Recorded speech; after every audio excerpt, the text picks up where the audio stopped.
그냥 한국말 말하게 됐어요. 처음에 저도 좀 놀랐어요. 이젠 한류가 세계를 완전히 집어삼킨 것도 놀랍지도 않은데요. 백범 김구 선생님이 꿈꾸던 문화 강국이 현실이 되었습니다. 하지만 이 인기가 반갑지 않은 대륙이 있습니다. 한국 때문에 유럽의 의사가 부족해지고 있습니다. 유럽 엘리트 의사들의 한국행 러시에 지금 프랑스 의료계가 발칵 뒤집혔습니다. 한국으로 이주하는 이유는 진정한 치유의 의미를 찾았기 때문이에요. 연봉 3억 원, 파리 생강변 아파트, 8주 휴가를 모두 버리고 한국행을 선택한 프랑스 응급의학과 전문의 소피 르블랑 박사의 충격 고백, 지금 바로 시작합니다. 제 이름은 소피 르블랑입니다.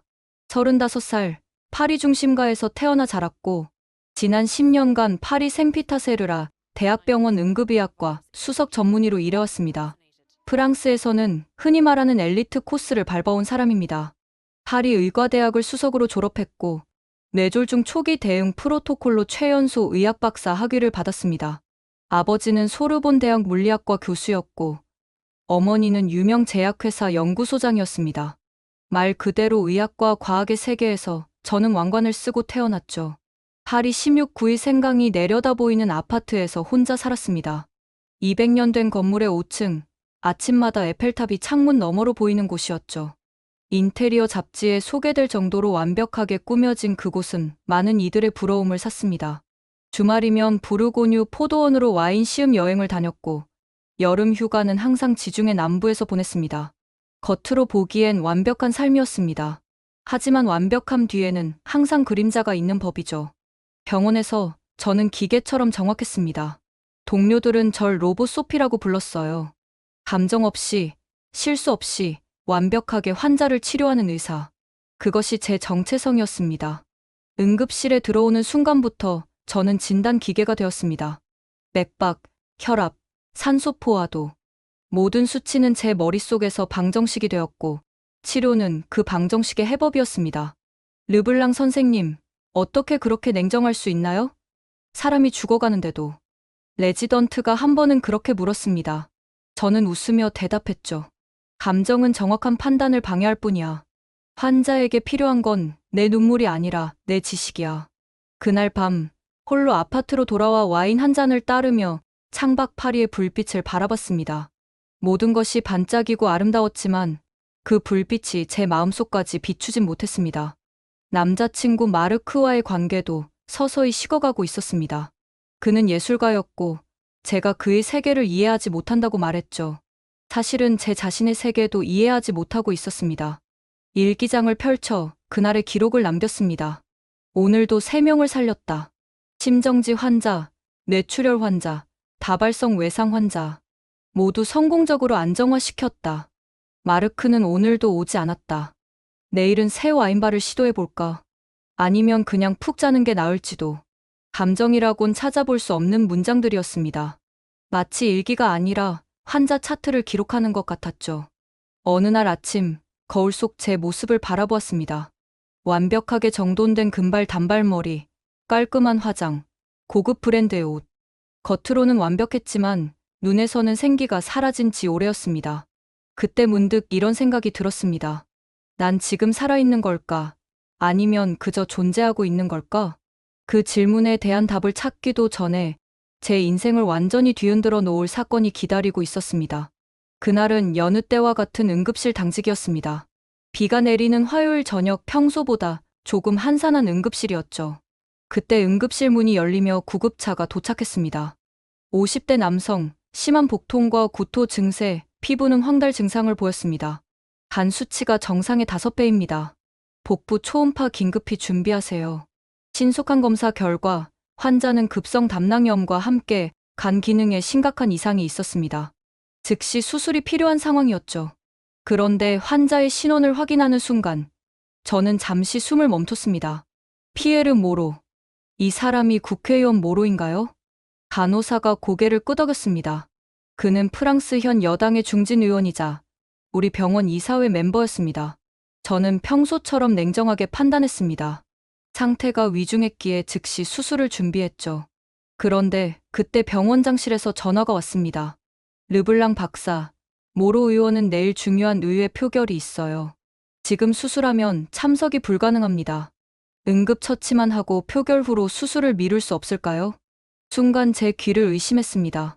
환자의 상태는 분명 응급수술이 필요했고 지연될 경우 생명이 위험할 수 있었습니다. 불가능합니다. 환자 상태가 위중해요. 즉시 수술해야 합니다. 잠시 침묵 후 병원장의 차가운 목소리가 들려왔습니다.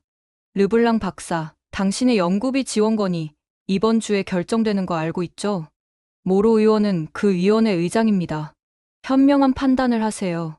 전화가 끊겼고 저는 그 자리에 얼어붙었습니다. 10년 넘게 의사로 일하면서 이런 상황은 처음이었습니다. 의학적 판단과 경력적 이해관계 사이에서 선택을 강요받는 순간이었죠. 결국 저는 의사로서의 원칙을 선택했습니다. 모로 의원의 수술을 진행했고 다행히 성공적으로 마쳤습니다. 그러나 그것이 제 파리에서의 마지막 수술이 될 줄은 몰랐습니다. 다음 날 아침 병원 복도에서 동료들의 차가운 시선을 느꼈습니다. 점심시간 평소와 함께 식사하던 동료 의사가 제게 속삭였습니다. 병원장이 내가 수술 중 실수를 했다고 소문내고 다녀. 모로 의원이 후유증을 겪을 거라고. 이번 연구비는 포기하는 게 좋을 것 같아. 저는 병원 법률 고문에게 모든 상황을 설명하고 의료 윤리 위반에 대한 신고서를 작성했습니다. 하지만 그의 반응은 예상 밖이었습니다. 르블랑 박사, 이런 문제는 내부적으로 해결하는 것이 모두에게 좋습니다. 당신의 경력을 생각하세요. 일주일 후, 저는 병원 내 의료 윤리 위반 사례를 익명으로 의학 저널에 제보했습니다. 그러나 기사가 출판되기도 전에 제 신원이 누출되었습니다. 병원장의 강력한 압박하에 저널은 기사를 철회했고 저는 불안정한 정신 상태로 강제 휴직을 당했습니다. 출근하려는데 보안요원이 출입을 막았습니다. 르블랑 박사님, 죄송합니다. 당분간 병원 출입이 제한되었습니다. 제 사무실 물건들은 박스에 담겨 경비실에 놓여 있었습니다. 10년의 경력, 연구, 환자와의 관계가 단 하룻밤 사이에 박스 하나로 축소되었습니다. 집으로 돌아와 와인병을 열었습니다. 한 모금도 마시지 못한 채 에펠탑이 보이는 창가에 서서 눈물을 흘렸습니다. 처음으로 감정의 벽이 무너졌고 제 안에 모든 것이 쏟아져 나왔습니다. 전화기가 울렸습니다. 옛 스승인 벨포트 교수였습니다. 소피, 무슨 일이 있었는지 들었다. 용기 있는 행동이었어. 내일 내 사무실로 와주겠니? 내게 보여줄 것이 있어. 그 전화가 제 인생을 바꿀 새로운 길의 시작이 될 줄은 그때는 전혀 몰랐습니다. 다음 날 아침 벨포트 교수의 사무실을 찾았습니다. 그는 제가 의대 시절 가장 존경했던 스승이었고 은퇴 후에도 국제의학 교류에 활발히 참여하고 있었습니다. 소피, 어서 와. 커피 한잔 하겠니? 저는 그가 내민 따뜻한 커피를 받아들며 자리에 앉았습니다. 창밖으로 소르본 대학의 고풍스러운 건물들이 보였습니다. 소피, 넌 항상 내 가장 뛰어난 제자였어. 원칙을 지키기 위해 모든 것을 걸었다는 소식을 들었다. 자랑스럽구나. 그의 말에 눈물이 차올랐습니다. 지난 며칠간 누구에게도 이해받지 못했던 터라 그 한마디가 큰 위로가 되었습니다. 하지만 교수님, 이제 파리에서 제 경력은 끝났어요. 누구도 저를 고용하지 않을 거예요. 벨포트 교수는 미소를 지으며 태블릿을 꺼냈습니다. 때로는 문이 닫히는 것이 새로운 문이 열리는 시작일 수도 있지. 내게 지난주 도쿄 국제응급의학 심포지엄에 초청받았어. 내가 직접 가기 어려워서 자료만 받아왔는데 내가 봐야 할 게 있어. 그는 태블릿에서 동영상 하나를 재생했습니다. 한국형 지역사회 통합응급의료 시스템이라는 제목의 발표였습니다. 발표자는 서울대학교 의과대학의 김민준 교수였습니다. 영상 속 한국인 의사는 유창한 영어로 설명했습니다. 우리는 최첨단 의료 기술과 지역사회 기반 접근법을 결합했습니다. 인공지능 진단 시스템이 원격으로 초기 평가를 수행하고 지역 보건소와 대형 병원이 유기적으로 연결되어 있습니다. 그들의 시스템은 놀라웠습니다. 시골 지역에서도 서울 중심가와 동일한 수준의 응급 치료를 받을 수 있도록 설계되었고 환자 생존율이 23%나 향상되었다고 했습니다. 하지만 더 놀라운 것은 그들의 철학이었습니다. 우리는 단순히 환자의 신체만 치료하지 않습니다. 환자를 중심에 두고 가족과 지역사회를 치료 과정에 통합합니다. 이것이 우리의 환자 중심 생태계 접근법입니다. 영상이 끝나고 벨포트 교수가 말했습니다. 인상적이지? 김 교수는 내 오랜 친구야. 그가 연락해왔는데 외국인 의료진을 위한 교환 프로그램을 시작한다더군.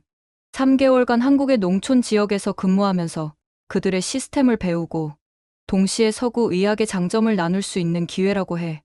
저는 잠시 말을 잇지 못했습니다. 한국이라니요. 제가 아는 것이라곤 삼성, 김치, 그리고 한류 정도뿐인 나라였습니다.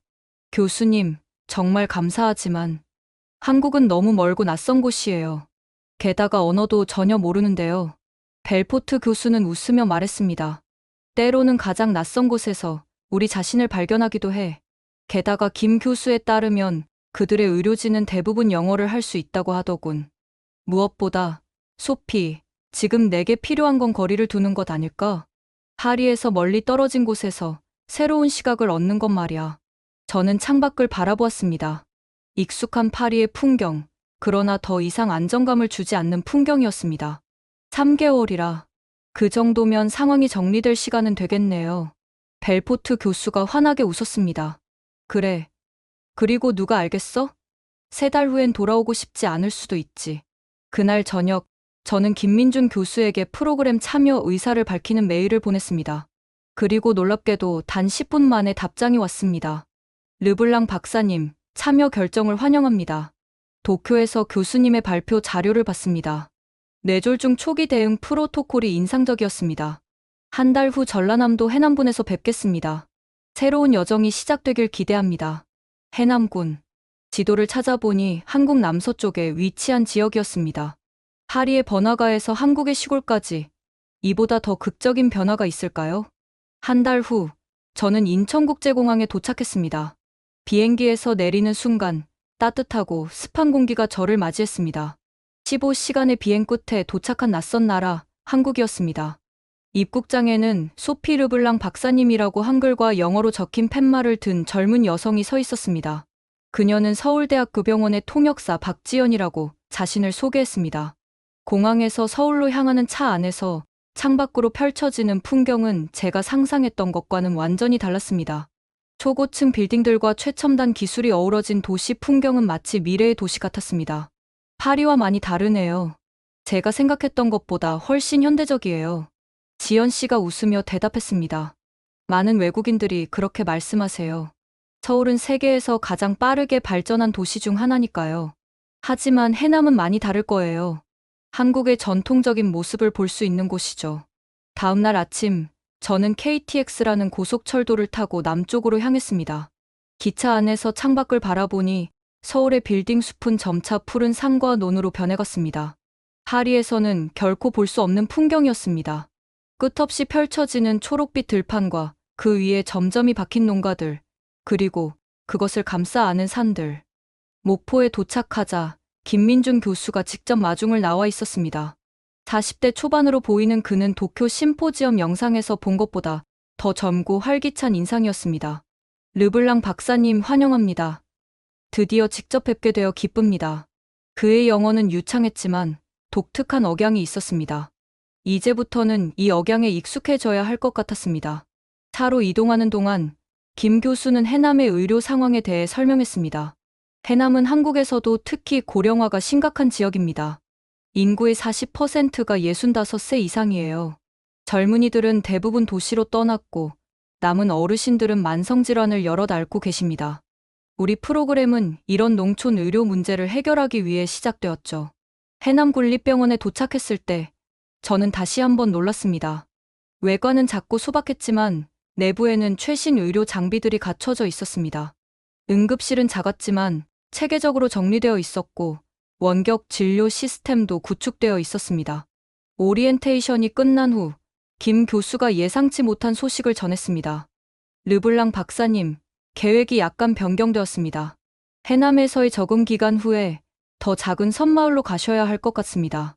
진도라는 섬인데 그곳 보건소의 의사가 갑자기 건강 문제로 쉬게 되었거든요. 저는 놀라서 말을 잇지 못했습니다. 이미 해남도 충분히 시골이라고 생각했는데 이제 섬으로 간다니요? 걱정 마세요. 진도는 다리로 연결되어 있어서 육지와의 이동이 어렵지 않습니다. 그리고 그곳에서야말로 우리 프로그램의 진정한 가치를 경험하실 수 있을 거예요. 일주일 후 저는 진도로 향했습니다. 다리를 건너는 동안 펼쳐진 아름다운 바다 풍경에 잠시 넋을 잃었습니다. 섬에 도착하자 작은 보건소 앞에 마을 주민들이 모여 있었습니다. 외국인 의사가 온다고 해서 구경하러 왔어요. 지연 씨가 설명했습니다. 첫 환자는 85살의 할머니였습니다. 그녀는 지연 씨의 통역 없이도 직접 제게 말을 걸었습니다. 외국에서 온 의사쌤 맞지? 내 다리가 자꾸 아픈데 한번 봐주겠나? 저는 할머니의 다리를 검사했습니다. 명백한 관절염 증상이었고 평소 같았으면 진통제와 물리치료를 처방했을 것입니다. 관절염입니다.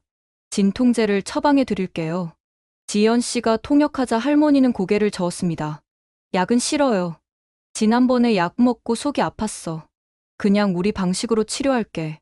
저는 당황했습니다.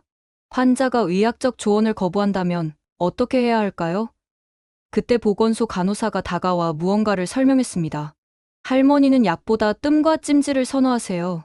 여기 어르신들은 전통 방식에 익숙하거든요. 저는 망설였습니다. 과학적으로 입증된 치료법을 포기하고 민간요법을 권장해야 한다는 것이 불편했습니다. 하지만 김 교수의 조언이 떠올랐습니다. 치료의 첫 번째 원칙은 환자의 신뢰를 얻는 것입니다. 그들의 문화와 선호를 존중하세요. 저는 깊은 숨을 들이쉬고 결정했습니다. 할머니, 그렇다면 뜸과 함께 몇 가지 간단한 운동을 알려드릴게요. 그리고 혹시 통증이 심해지면 다시 와주세요. 지연 씨가 통역하자 할머니의 얼굴에 미소가 번졌습니다. 그녀는 제 손을 꼭 잡으며 말했습니다. 고마워요. 다른 의사들은 내 말을 들어주지도 않았어. 그날 이후로 점점 더 많은 주민들이 보건소를 찾아왔습니다. 그들은 처음에는 호기심으로, 나중에는 신뢰로 저를 대했습니다. 저는 서서히 그들의 문화와 생활 방식을 이해하기 시작했습니다. 2주가 지난 어느 날 긴급 호출이 왔습니다. 바다에서 어부가 사고를 당했다는 것이었습니다. 응급 키트를 들고 지연 씨와 함께 어항으로 달려갔습니다. 60대 남성이 배에서 미끄러져 등에 깊은 상처를 입은 상태였습니다. 상처는 심각했지만 다행히 생명에는 지장이 없었습니다. 저는 즉시 응급처치를 시작했습니다. 상처가 깊어요. 봉합이 필요합니다. 병원으로 이송해야 해요. 하지만 환자는 병원에 가기를 거부했습니다. 내일 새벽에 출항해야 해. 병원에 갈 시간이 없어. 저는 그 자리에서 결정해야 했습니다. 그래서 배 위에서 소독과 봉합을 진행했습니다. 환자는 얼굴 표정 하나 바꾸지 않고 견뎌냈습니다.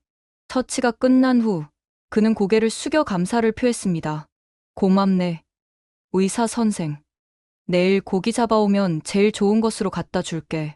다음 날 정말로 그 어부는 신선한 생선 한 상자를 보건소로 가져왔습니다. 저는 감동했지만 당황했습니다. 파리에서는 환자가 의사에게 선물을 주는 일이 거의 없었으니까요. 받을 수 없어요. 그저 제 일을 한 것뿐인데요. 지연 씨가 설명했습니다. 이곳에서는 마음을 표현하는 방식이에요. 거절하면 오히려 그를 모욕하는 것이 됩니다. 저는 어색하게 선물을 받았고, 그날 저녁 집주인 할머니의 도움을 받아 처음으로 한국식 생선찌개를 만들었습니다. 그 맛은 놀라웠습니다.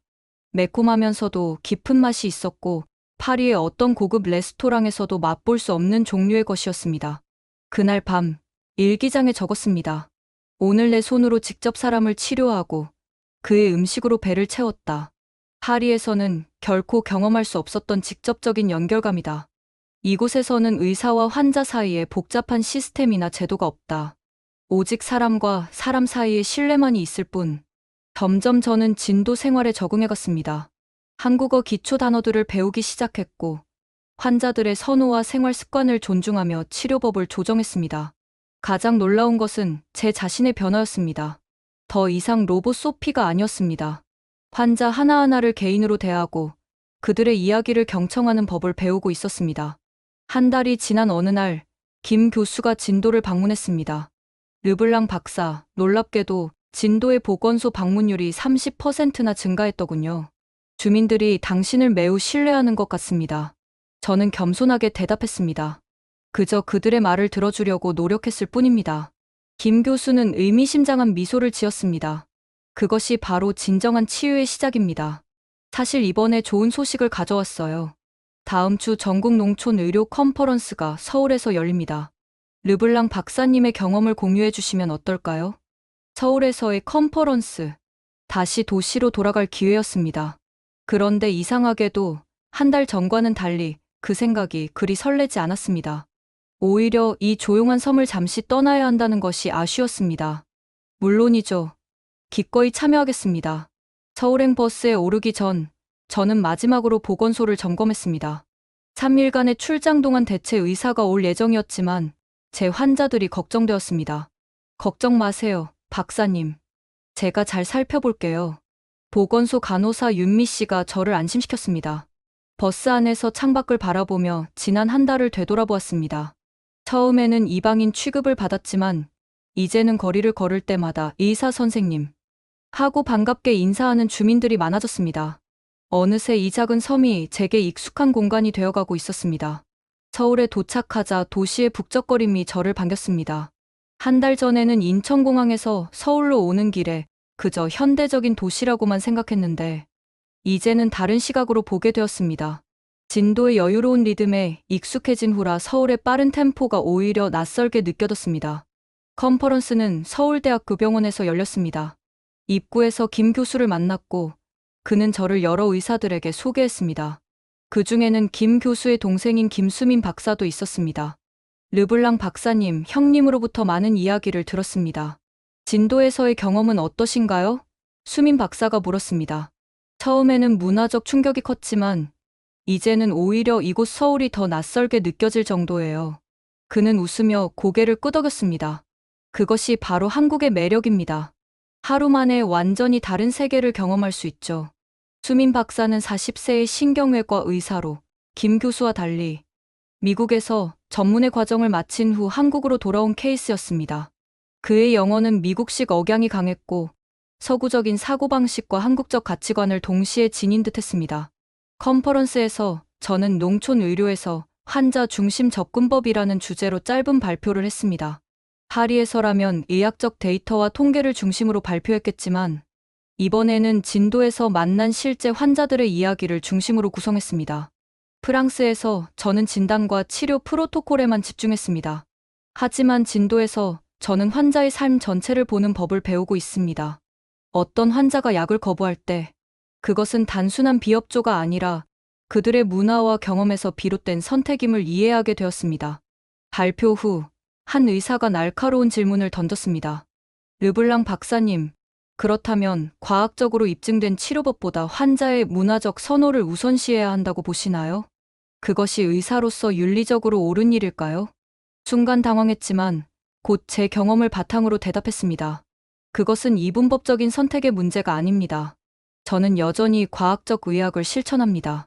다만 환자의 문화와 가치관을 존중하면서 그들이 수용할 수 있는 방식으로 치료를 제공하려고 노력합니다. 때로는 전통의학과 현대 의학의 조화가 최선의 결과를 가져오기도 합니다. 컨퍼런스가 끝난 후 수민 박사가 저를 저녁 식사에 초대했습니다. 서울 도심의 한 한식당이었는데 창밖으로 한강이 내려다 보이는 멋진 장소였습니다. 오늘 발표 정말 인상적이었습니다. 많은 한국 의사들도 놓치고 있는 관점이었어요. 대화는 자연스럽게 흘러갔습니다. 그는 미국에서의 경험, 한국으로 돌아온 이유, 그리고 농촌 의료에 대한 열정을 이야기했습니다. 저도 파리에서의 경험과 진도에서 배운 것들을 나눴습니다. 솔직히 말하면 제가 한국에 온 것은 파리의 병원에서 겪은 윤리적 갈등 때문이었어요. 그리고 모로 의원 사건에 대해 털어놓았습니다. 그는 진지하게 경청했고 제 이야기가 끝나자 깊은 생각에 잠긴 듯 했습니다. 의료 시스템이 정치와 권력에 휘둘리는 건 어느 나라나 마찬가지인 것 같군요. 한국도 예외는 아닙니다. 다만 우리는 그런 문제를 다루는 방식이 조금 다를 뿐이죠. 어떻게 다른가요? 프랑스에서는 당신이 직접적으로 맞섰고 그 결과 경력에 타격을 입었죠. 한국에서는 더 간접적인 방식으로 문제를 해결하려고 합니다. 정면 충돌보다는 우회적인 방법으로 변화를 만들어가는 거죠. 다음 날 수민 박사는 저를 자신의 가족과의 저녁 식사에 초대했습니다. 그의 어머니는 제 결혼 여부에 큰 관심을 보였고 저에 대해 많은 질문을 했습니다. 프랑스에서라면 불편할 수 있는 질문들이었지만 한국에서는 이것이 관심과 호의의 표현임을 이해하게 되었습니다. 진도로 돌아가는 버스 안에서 저는 창밖을 바라보며 생각에 잠겼습니다. 나는 지금 어디에 속해 있는 걸까?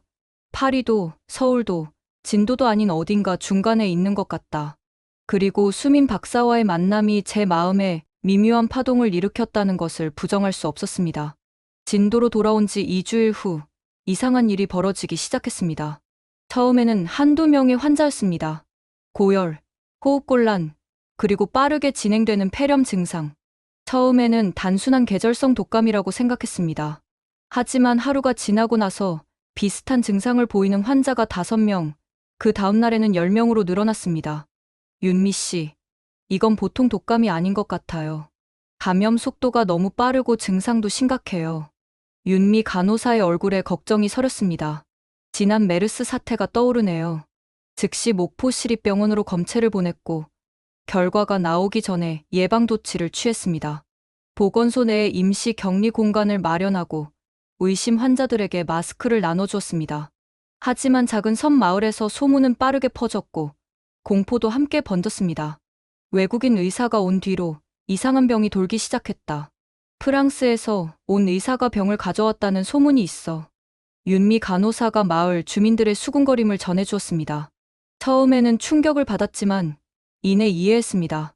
공포 속에서 사람들은 설명할 수 없는 일에 대해 누군가를 탓하고 싶어하는 법이니까요. 다음 날 아침 검사 결과가 나왔습니다.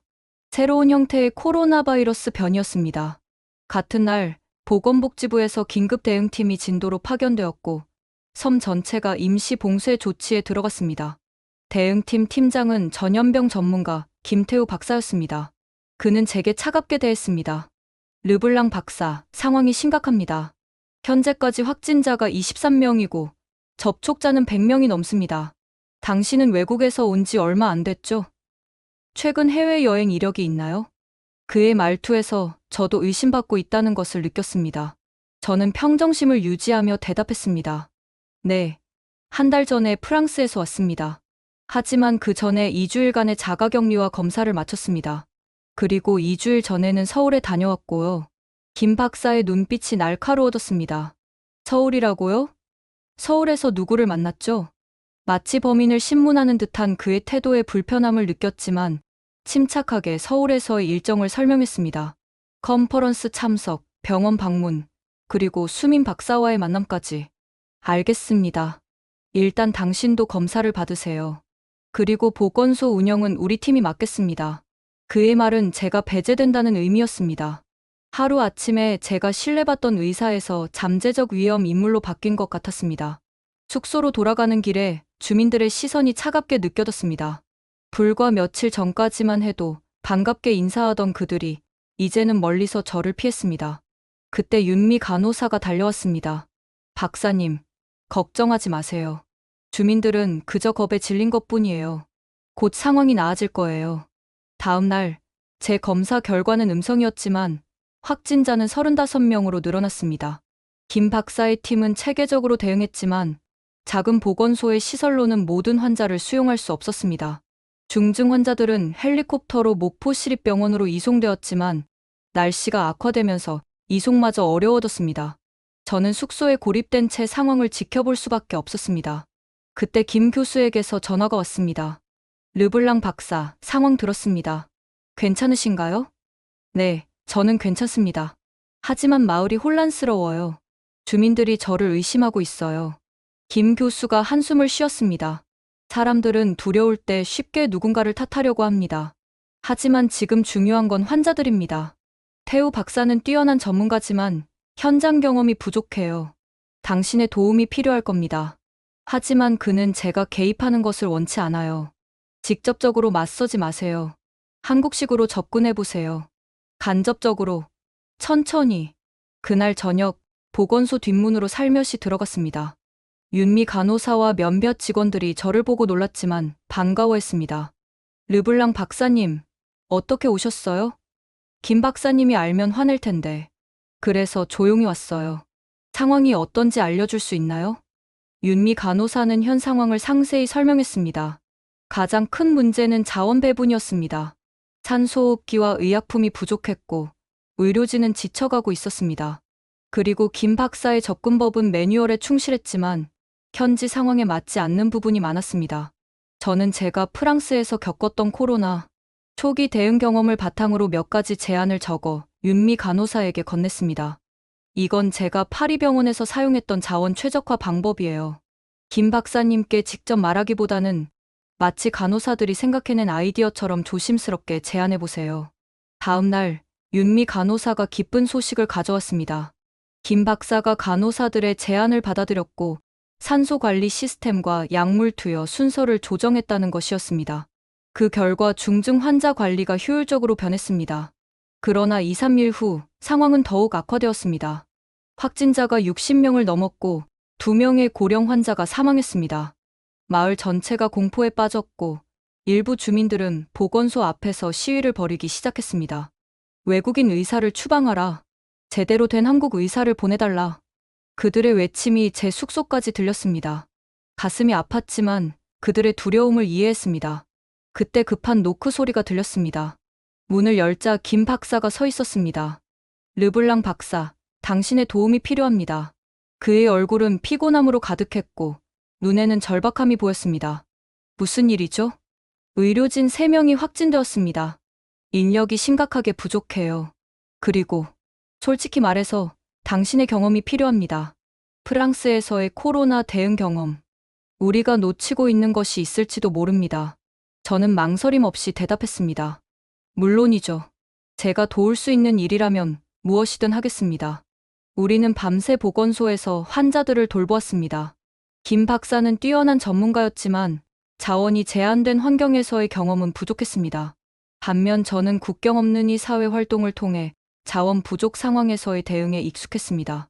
한밤중 갑자기 정전이 발생했습니다. 백업 발전기가 있었지만 산소 공급 장치 일부가 일시적으로 중단되었습니다. 한 노인 환자의 산소 포화도가 급격히 떨어지기 시작했습니다. 수동 산소 주머니를 가져오세요. 제가 외쳤습니다.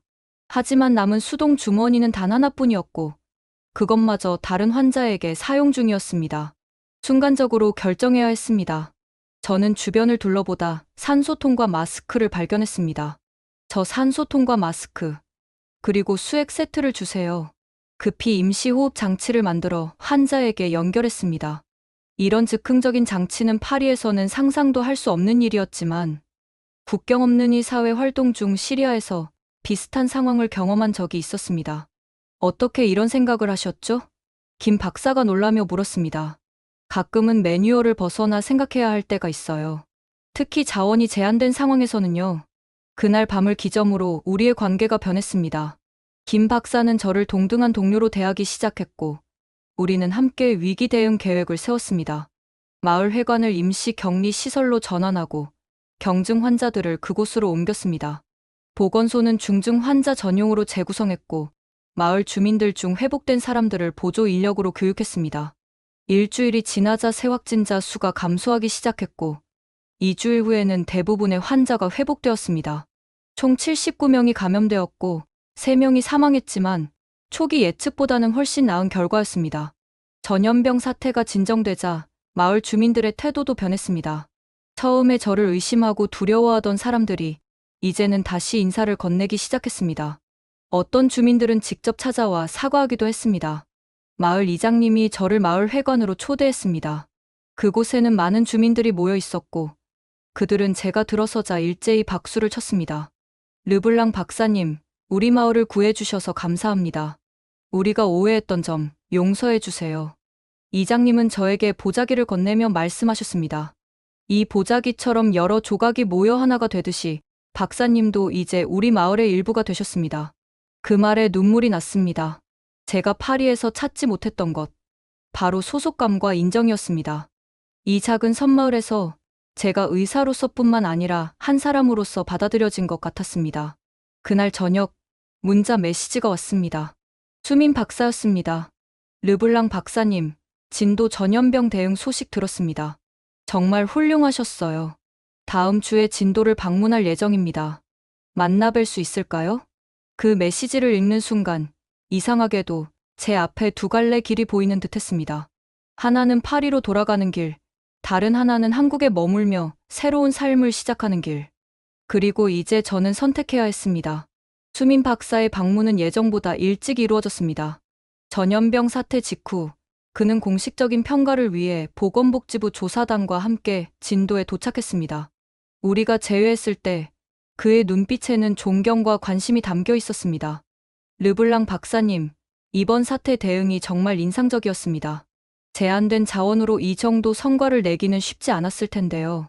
조사단은 이틀간 상황을 철저히 점검했고 마지막 날 저녁 수민 박사가 저를 저녁 식사에 초대했습니다.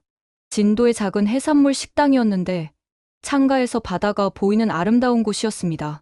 서울과는 전혀 다른 분위기죠? 그가 웃으며 물었습니다. 네. 하지만 이제는 이곳이 더 편안하게 느껴져요. 처음에는 상상도 못했던 일이지만요. 대화는 자연스럽게 흘러갔습니다. 전염병 대응에서 일상적인 이야기까지 마치 오래된 친구처럼 대화를 나눴습니다. 식사가 끝나갈 무렵 수민 박사가 진지한 표정으로 말했습니다. 르블랑 박사님께 제안이 있습니다. 서울대학교 병원에서 새로운 프로젝트를 시작하려고 합니다. 동서양 통합 의료 센터라는 건데 박사님 같은 분이 필요합니다. 서구 의학을 깊이 이해하면서도 동양 의학과 문화에 열린 마음을 가진 분이요. 순간 말문이 막혔습니다. 서울의 대형 병원에서 일할 기회라니 제 경력에 큰 도약이 될 수 있었습니다. 감사합니다만 제 프로그램은 한 달 후면 끝나고 파리로 돌아가야 해요. 그의 표정이 살짝 어두워졌습니다. 물론 그렇죠. 하지만 한국에 더 머무는 것을 고려해 보실 수 있을까요? 우리는 장기적인 협력을 원합니다. 식사를 마치고 숙소로 돌아오는 길에 마음이 복잡했습니다. 윤미 간호사와 주민들이 보낸 문자 메시지들이 쌓여 있었습니다.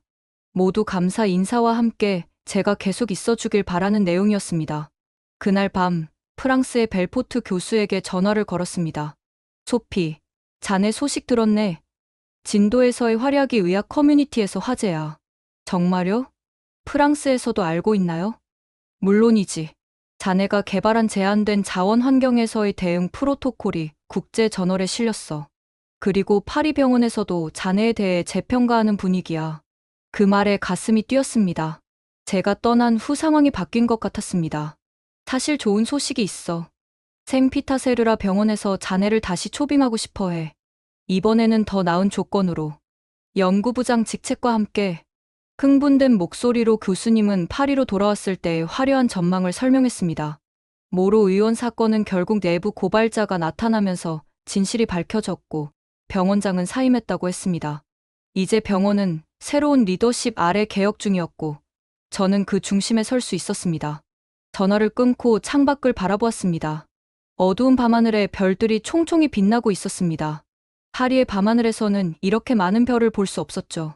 다음 날 아침 커피를 마시며 두 가지 제안을 저울질했습니다. 파리로 돌아가 명예를 회복하고 화려한 경력을 이어갈 것인가? 아니면 한국에 남아 새로운 도전을 시작할 것인가? 고민 끝에 벨포트 교수와 수민 박사, 그리고 김 교수에게 메일을 보냈습니다. 세 사람 모두에게 만나서 대화하고 싶다고 했습니다. 일주일 후 서울의 한 카페에서 특별한 미팅이 열렸습니다. 벨포트 교수는 화상으로 참석했고 수민 박사와 김 교수는 직접 자리했습니다. 제 고민을 들어주셔서 감사합니다. 저는 결정을 내리기 전에 모든 가능성을 이해하고 싶어요. 3시간 동안의 대화에서 다양한 제안과 조언이 오갔습니다. 벨포트 교수는 파리로 돌아올 경우의 구체적인 계획을, 수민 박사는 한국 정착 시 필요한 절차와 지원 방안을 설명했습니다. 미팅이 끝나고 혼자 남았을 때 수민 박사가 다시 찾아왔습니다. 공식적인 이야기는 다 했으니 이제는 개인적인 말을 해도 될까요? 그의 진지한 눈빛에 가슴이 뛰었습니다. 르블랑 박사님, 아니, 소피, 당신이 한국에 남기를 바랍니다. 그리고 그건 단지 의학적 협력 때문만은 아닙니다. 그의 고백에 어떻게 반응해야 할지 몰랐습니다. 그 역시 제게 특별한 존재가 되어가고 있었지만 이것이 단순한 호감인지 아니면 더 깊은 감정인지 구분하기 어려웠습니다. 수민 씨, 저도 당신에게 특별한 감정을 느끼고 있어요. 하지만 제 결정은 그것만으로 내릴 수는 없어요. 제 인생 전체에 관한 문제니까요. 서울에서 진도로 돌아오는 버스 안에서 창밖의 풍경을 바라보며 깊은 생각에 잠겼습니다. 한국의 산과 들, 그리고 바다가 이제는 낯설지 않게 느껴졌습니다. 오히려 파리의 번화한 거리가 더 멀게 느껴지는 것 같았습니다. 진도로 돌아온 후 결정을 내리기 위해 며칠간의 시간을 가졌습니다. 가장 큰 걱정은 부모님이었습니다. 그들은 제가 파리로 돌아오길 간절히 바라고 있었고, 한국에 정착한다는 소식을 어떻게 받아들일지 두려웠습니다. 용기를 내어 화상통화로 부모님께 상황을 설명했습니다. 엄마, 아빠, 제가 심각하게 고민하고 있는 것이 있어요. 저, 한국에 더 오래 머물고 싶어요. 어쩌면 정착할 수도 있을 것 같아요. 예상대로 부모님은 충격을 받으셨습니다. 소피, 무슨 소리니? 내 인생과 경력이 모두 여기 파리에 있잖아. 아버지가 흥분해서 말씀하셨습니다. 파리에서 내게 주어진 새 기회에 대해 벨포트 교수님이 말해주셨어. 모든 게 해결됐다고. 어머니도 당황한 표정이었습니다. 알아요. 하지만 여기서 저는 더 의미 있는 일을 하고 있어요. 그리고 저 자신을 찾은 것 같아요. 대화는 쉽지 않았습니다. 부모님은 제가 일시적인 감정에 휩쓸려 있다고 생각하셨고, 곧 정신을 차리고 돌아올 거라 믿으셨습니다. 통화를 마친 후 해변으로 산책을 나갔습니다. 파도 소리를 들으며 생각했습니다. 내가 정말 원하는 건 뭘까? 전문가로서 인정받는 것? 개인적인 행복? 아니면 의미 있는 삶? 그날 밤 숙소로 돌아오니 소포 하나가 도착해 있었습니다. 파리에서 온 것이었고 보낸 사람은 마르크였습니다. 놀라움 속에 소포를 열었더니 그 안에는 제가 좋아하던 프랑스 소설책과 함께 짧은 편지가 들어 있었습니다. 소피, 내가 한국에서 행복하다는 소식을 들었어. 언젠가 내 새로운 삶을 보러 가고 싶어. 항상 응원할게. 마르크. 그 편지는 제게 이상한 안도감을 주었습니다. 파리에서의 삶이 저를 기다리고 있지만 그곳으로 돌아가지 않더라도 모든 것이 괜찮을 것 같은 느낌이었습니다. 다음 날 아침 커피를 마시며 창밖을 바라보고 있을 때 결정을 내렸습니다. 파리는 제가 태어나고 자란 곳이지만 한국은 제가 진정한 의사로서 그리고 한 사람으로서 성장한 곳이었습니다. 파리에서의 경력은 화려했지만 공허했습니다. 반면 한국에서의 삶은 도전적이지만 충만했습니다. 수민 박사에게 전화를 걸었습니다. 제가 결정했습니다. 한국에 남겠습니다. 서울대학교 병원의 제안을 받아들이고 싶어요. 전화기 너머로 그의 기쁨 섞인 목소리가 들렸습니다. 정말인가요? 정말 기쁩니다. 모든 절차를 도와드리겠습니다. 의사 면허 취득부터 비자 문제까지 걱정하지 마세요. 같은 날 벨포트 교수에게도 메일을 보냈습니다. 제 결정을 설명하고 깊은 감사를 표했습니다. 교수님의 답장은 짧지만 따뜻했습니다. 소피, 내 선택을 존중한다. 진정한 의사는 어디서든 치유의 손길을 내밀 수 있는 법이지. 언제든 마음이 바뀌면 파리의 문은 항상 열려 있다는 것을 기억하거라. 한국에 정착하기로 한 후에도 많은 도전이 있었습니다. 언어 장벽, 의사 면허 취득 과정, 문화적 차이 등 수많은 어려움이 기다리고 있었습니다. 어느 날 저녁, 수민의 어머니가 저희 아파트로 찾아왔습니다. 그녀는 웨딩드레스 카탈로그와 한복 디자인 샘플을 들고 있었습니다. 소피야, 결혼식 준비 때문에 찾아왔어. 우리 전통 방식으로 할지, 서양식으로 할지 생각해봤니? 솔직히 말해 저는 결혼식에 대해 깊이 생각해보지 않았습니다. 파리에서는 간소한 시민 결혼을 선호하는 편이었고, 화려한 결혼식은 크게 중요하게 여기지 않았습니다. 아직 구체적으로 생각해보지 않았어요. 저희가 바빠서. 수민의 어머니는 조금 실망한 듯 했지만 곧 이해한다는 듯 고개를 끄덕였습니다. 그럼 내가 도와줄게. 너무 걱정하지 마. 우리 수민이가 행복하다면 나도 행복해. 특히 가장 힘들었던 것은 제 정체성에 대한 혼란이었습니다. 프랑스인도 한국인도 아닌 저는 어디에도 완전히 속하지 않는 것 같았습니다. 수민 박사의 제안으로 경기도의 한 사찰에서 일주일간 템플 스테이를 했습니다. 그곳에서 만난 스님의 말씀이 저에게 큰 영향을 주었습니다. 그렇게 자신을 정의하려 하지 마세요. 당신은 그 모든 것이면서 동시에 그 어떤 것으로도 정의되지 않습니다. 마치 이 연못의 물이 그릇의 모양을 따라 변하지만 본질은 여전히 물인 것처럼요. 그 말씀이 제 마음 깊숙이 파고들었습니다. 저는 항상 스스로를 정의하려 했습니다. 파리의 엘리트 의사, 진도의 외국인 의사, 그리고 이제는 서울의 통합의학 전문가로. 하지만 그 모든 역할 뒤에 있는 진짜 저는 누구였을까요? 마지막 날, 아침 예불이 끝난 후 스님이 제게 작은 선물을 주셨습니다. 손바닥만 한 크기의 나무 조각이었는데 거기에는 한글로 치유라는 글자가 새겨져 있었습니다. 이것은 단순한 나무 조각이 아닙니다. 천년된 은행나무의 일부로 무수한 풍파를 견뎌온 나무지요.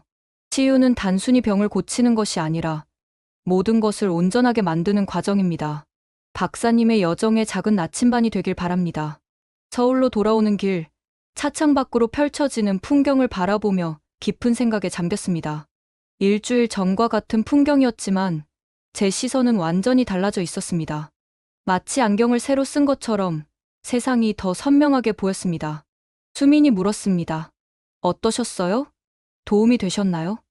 네, 생각보다 훨씬 더요. 저는 제 자신을 더 명확하게 보게 된 것 같아요. 무엇을 보셨나요? 잠시 생각하다 대답했습니다. 제가 누구인지를 규정하는 것은 제 직함이나 국적이 아니라 제 선택과 행동이라는 것을요. 저는 의사이기 전에 한 사람이고 그 사람으로서 어떤 가치를 추구하는지가 더 중요하다는 것을. 수민의 얼굴에 따뜻한 미소가 번졌습니다. 그렇군요. 그렇다면 이제 우리 프로젝트를 시작할 준비가 되셨네요. 서울에 돌아와 제 아파트에 들어서자 그곳이 더 이상 낯설게 느껴지지 않았습니다. 창밖으로 보이는 서울의 야경도 책상 위에 놓인 한국어 교재도 모두 이제는 제 삶의 일부였습니다. 템플스테이 경험 후 저는 병원에서의 업무에 새로운 접근법을 가져왔습니다. 한의학 부서의 의사들에게 먼저 다가가 진심으로 배우려는 자세를 보였고 그들의 지식과 경험을 존중했습니다. 천천히 하지만 확실하게 신뢰 관계가 쌓이기 시작했습니다. 서울대학교 병원 동서해양 통합의료센터에서의 업무가 본격적으로 시작되었습니다.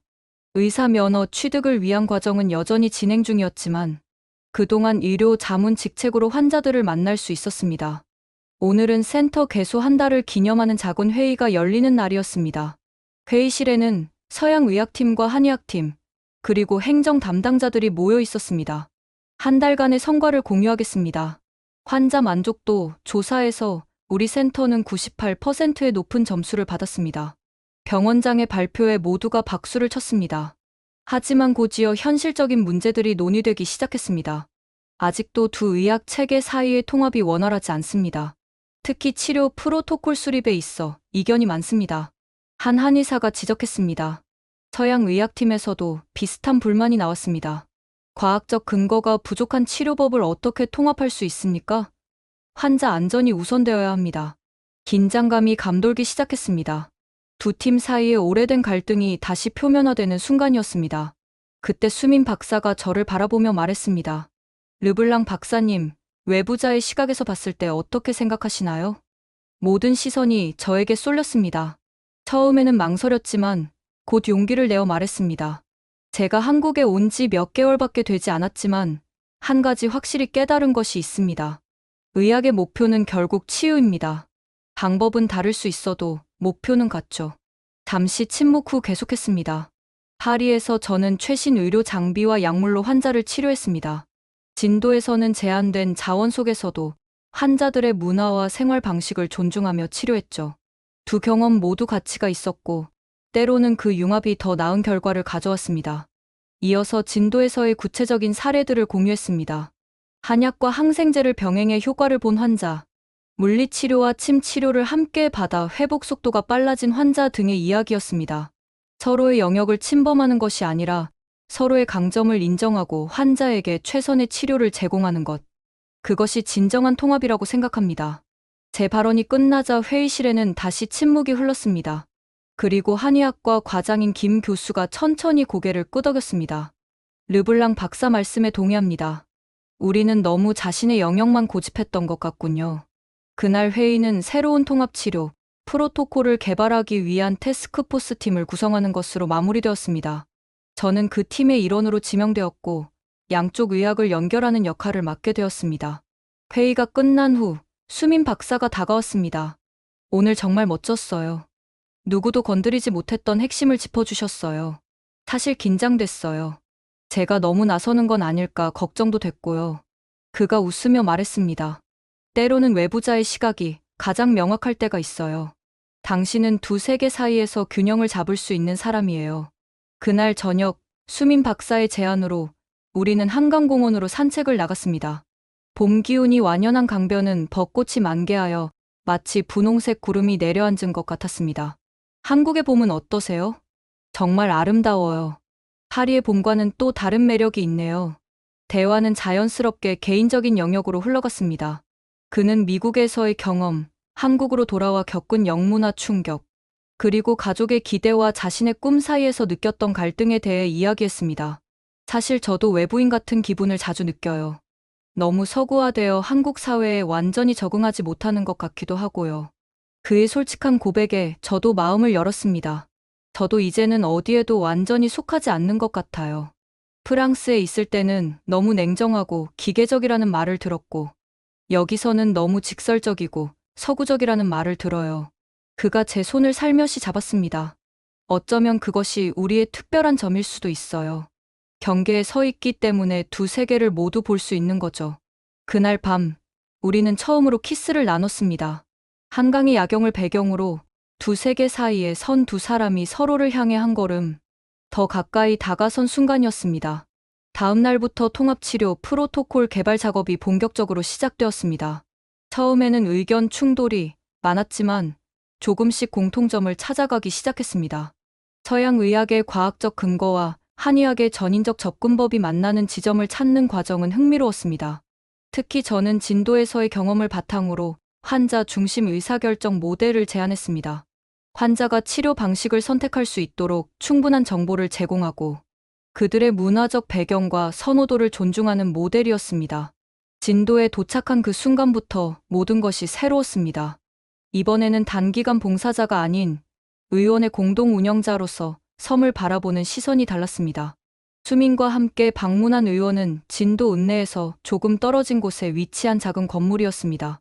오래되었지만 잘 관리된 공간이었고 기본적인 의료 장비들이 갖추어져 있었습니다. 이전 의사 선생님이 은퇴하시면서 매물로 나왔어요. 마을 주민들은 새 의사를 기다리고 있답니다. 의원을 둘러보는 동안 문득 윤미 간호사가 생각났습니다.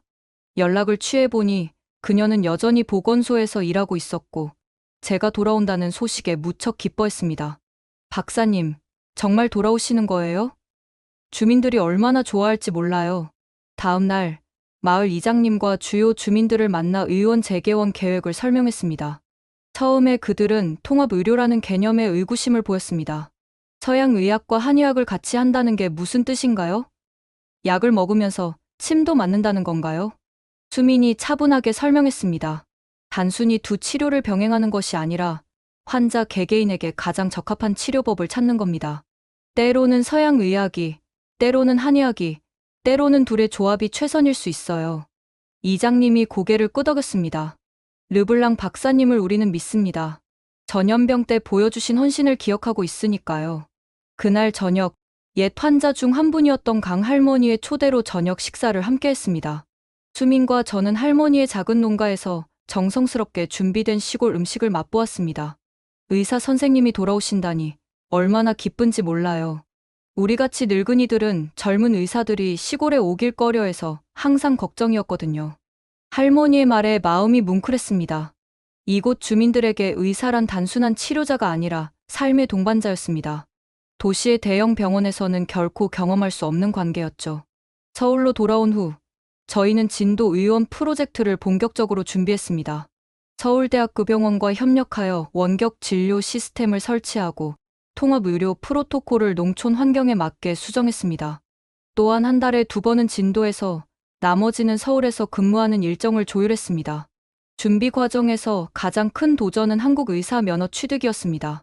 외국인 의사가 한국에서 정식으로 의료 행위를 하기 위해서는 복잡한 절차를 거쳐야 했습니다. 언어 시험부터 의학 지식 검증까지 쉽지 않은 여정이었습니다. 이렇게 어려울 줄 몰랐어요. 시험 준비 중 좌절감에 한숨을 쉬었습니다. 수민이 제 어깨를 토닥였습니다. 당신이라면 할 수 있어요. 그리고 면허를 취득하기 전에도 의료 자문가로서 충분히 가치 있는 일을 할 수 있어요. 그의 믿음에 힘을 얻어 매일 밤 한국어와 의학 용어를 공부했습니다. 간호사들이 만든 의학 용어 플래시카드로 출퇴근 시간에 암기했고 주말에는 수민의 도움으로 모의 시험을 보곤 했습니다. 석 달의 준비 끝에 마침내 예비 시험을 통과했습니다. 아직 최종 면허까지는 몇 단계가 더 남아 있었지만 중요한 고비를 넘긴 것이었습니다. 그 성취를 축하하기 위해 수미는 특별한 여행을 계획했습니다. 제주도로의 짧은 휴가였습니다. 한국에서 가장 아름다운 섬이라고 하잖아요. 진도도 아름답지만 제주도는 또 다른 매력이 있어요. 비행기에서 내려 제주의 푸른 바다를 보는 순간 그의 말뜻을 이해했습니다. 검은 화산암과 에메랄드빛 바다의 대비가 믿을 수 없을 정도로 아름다웠습니다. 우리는 이틀 동안 제주 곳곳을 여행했습니다. 한라산 등반, 성산일 출봉 관람, 그리고 작은 어촌마을에서의 신선한 해산물 식사까지. 모든 순간이 특별했지만 가장 기억에 남는 것은 마지막 저녁이었습니다. 바다가 내려다 보이는 절벽 위 레스토랑에서 저녁 식사를 하던 중 수민이 갑자기 무릎을 꿇었습니다. 그의 손에는 작은 반지 상자가 들려 있었습니다. 소피 르블랑, 당신은 내 인생에 가장 놀라운 변화를 가져왔어요. 서로 다른 세계에서 왔지만 우리는 같은 꿈을 꾸고 있죠. 나와 함께 그 꿈을 현실로 만들어가지 않겠어요? 나와 결혼해 주겠어요? 순간 말문이 막혔습니다. 이렇게 빨리 청혼을 받을 거라고는 예상하지 못했습니다. 하지만 곧 제 마음이 이미 답을 알고 있다는 것을 깨달았습니다. 네, 수민. 당신과 함께하고 싶어요. 반지를 끼우는 순간 주변 테이블에서 박수 소리가 터져 나왔습니다. 수민이 미소 지으며 속삭였습니다. 사실 제 가족도 여기 와 있어요. 뒤를 돌아보니 수민의 부모님과 누나가 몇 테이블 너머에서 미소 짓고 있었습니다. 그들은 다가와 저를 따뜻하게 안아주었습니다.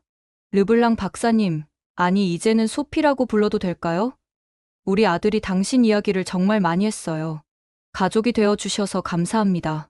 서울로 돌아온 후 약혼 소식은 병원 내에 빠르게 퍼졌습니다. 그리고 얼마 후 우리는 세린이라는 딸을 얻었습니다. 금발 머리카락과 동양적인 눈매를 가진 세린은 그 자체로 두 세계의 완벽한 조화였습니다. 세린이가 돌을 맞은 날 진도의 작은 의원마당은 축제의 장소로 변했습니다. 한국의 돌잔치 전통에 따라 다양한 물건들이 담긴 돌상이 차려졌고 마을 주민들과 양가 가족들이 모두 모였습니다. 저는 세린이를 안고 돌상 앞에 앉혔습니다.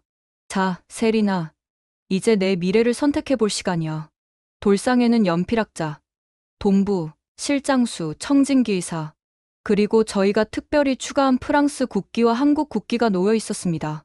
모두의 시선이 세린에게 집중되었습니다. 세린은 잠시 주변을 둘러보더니 작은 손으로 청진기와 두 국기를 동시에 잡았습니다. 주변에서 환호성이 터져 나왔습니다. 역시 두 세계를 잇는 의사가 될 운명이구나. 우리의 진도 의원은 점차 성공적인 모델이 되어갔고 통합의료센터의 첫 연구 결과가 국제학술지에 발표되었습니다. 특히 만성질환을 가진 노인 환자들의 통합적 관리 방식이 높은 평가를 받았습니다. 보건복지부에서도 저희의 모델에 관심을 보이며 다른 농촌 지역에 적용하는 시범 사업을 시작했습니다. 저희는 전국 각지의 의사들을 교육하고 새로운 통합의료센터 설립을 지원하는 일을 했습니다. 어느 날 수민이 기쁜 소식을 전했습니다. 소피, 믿을 수 없는 소식이에요. 서울대학교 의과대학에서 당신을 통합의료센터의 특임 교수로 임명하기로 했대요. 외국인 의사로서는 전례 없는 일이었고 제 경험과 지식을 차세대 의료인들에게 전달할 수 있는 기회였습니다. 같은 주 파리에서도 놀라운 소식이 왔습니다. 벨포트 교수로부터 온 이메일에서 파리 의과대학이 저를 명예 교수로 임명하기로 했다는 내용이 있었습니다. 한국과 프랑스 사이의 의학 교류에 기여한 공로를 인정받은 것이었습니다. 두 나라에서 동시에 교수직을 맡게 된 것은 제 여정의 완성을 의미하는 것 같았습니다. 더 이상 어느 한쪽에 속하지 않는 것이 아니라 양쪽 모두에 온전히 속하게 된 것입니다. 어느 날 저녁, 우리 가족은 바닷가에 모여 일몰을 바라보고 있었습니다. 서쪽 하늘이 붉게 물들고 바다는 금빛으로 반짝였습니다. 세리는 놀이터에서 노는 동안 수민과 저는 해변에 앉아 그 광경을 감상했습니다. 소피, 행복해요? 수민이 문득 물었습니다. 잠시 생각에 잠겼습니다.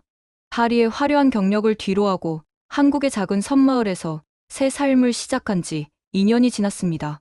그 시간 동안 저는 의사로서, 아내로서, 그리고 어머니로서 많은 변화를 겪었습니다. 네, 정말 행복해요. 이곳에서 저는 진정한 의미의 소속감을 찾았어요. 더 이상 어디에도 완전히 속하지 않는 것이 아니라 오히려 모든 곳에 조금씩 속해 있는 것 같아요. 그리고 그것이 저의 강점이 되었죠. 수민이 미소 지으며 고개를 끄덕였습니다. 당신은 이제 진정한 세계 시민이네요. 하지만 동시에 이곳, 진도의 소중한 구성원이기도 해요. 세린이가 달려왔습니다. 그녀는 이제 3살이 되었고 두 언어를 자연스럽게 오가며 사용했습니다. 엄마, 아빠, 바다의 별이 떨어졌어요. 수민이 웃으며 그녀를 안아 올렸습니다. 그건 별이 아니라 햇빛이 반사된 거야. 우리 딸. 세린을 바라보며 생각했습니다. 제 여정은 어쩌면 아직 중간 지점에 있을지도 모릅니다. 앞으로도 많은 도전과 변화가 있겠지만 이제 저는 두려움 없이 그것들을 맞이할 준비가 되어 있었습니다. 왜냐하면 제가 누구인지 그리고 무엇을 위해 살아가는지 알게 되었으니까요. 세린아, 엄마가 약속할게. 너는 결코 경계와 한계에 갇히지 않을 거야. 너는 두 세계의 가장 아름다운 부분을 모두 품은 채 자유롭게 날아갈 수 있을 거야. 세린의 이마에 부드럽게 키스했습니다. 해가 완전히 지고 첫 별이 빛나기 시작했습니다. 그것은 새로운 시작의 상징처럼 느껴졌습니다. 바다를 바라보며 생각했습니다. 이제 저는 더 이상 방황하지 않습니다.